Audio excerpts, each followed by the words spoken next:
অভিযোগত আমি বিগত দিনত আমচৰ পৰা বহিষ্কাৰ কৰা লুৎফুৰ নামৰ এজন যুৱকে বিগত কেইদিনমানৰ পৰা তেওঁৰ নিজৰ ফেচবুক একাউণ্ট তথা ফেক আইডিৰ জৰিয়তে এই জাতীয় ছাত্ৰ সংগঠনটোৰ বিৰুদ্ধে বিভিন্ন ধৰণৰ অপবাদ বা বিভিন্ন ধৰণৰ অশ্লীল গালিগালাজ দিয়া পৰিলক্ষিত হৈছে। আজি সেই একেধৰণে আমাৰ সাধাৰণ সম্পাদকৰ ব্যক্তিগত কামত আমি ডিএফঅ কাৰ্যালয়লৈ আহিছিলোঁ আৰু লুৎফুৰ নামৰ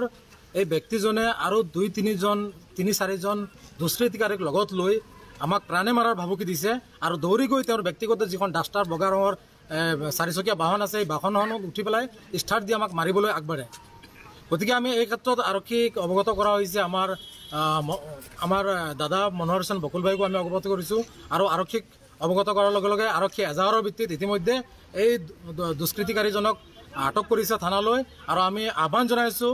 অতি শীঘ্ৰে বাকী থকা যিসকল দুষ্কৃতিকাৰী আছে যিসকলে বিভিন্ন দিনত আমাক প্ৰাণে মাৰাৰ ভাবুকি দিছে আৰু আজি দিনৰ পোহৰত গাড়ীৰে মাৰাৰ যি মৃত্যুৰ ভাবুকি দিছে এই দুষ্কৃতিকাৰীবোৰক কৰায়ত্ব কৰিব লাগে আৰু দৃষ্টান্তমূলক শাস্তি দিবলৈ আমি দাবী জনাইছোঁ।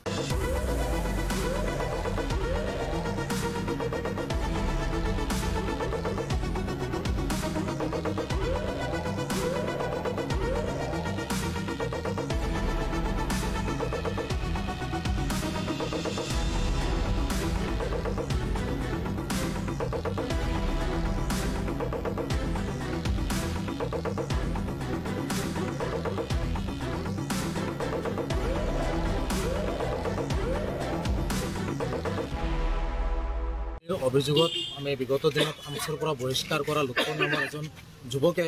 বিগত কেইদিনমানৰ পৰা তেওঁৰ নিজৰ ফেচবুক একাউণ্ট তথা ফেক আইডিৰ জৰিয়তে এই জাতীয় ছাত্ৰ সংগঠনটোৰ বিৰুদ্ধে বিভিন্ন ধৰণৰ অপবাদ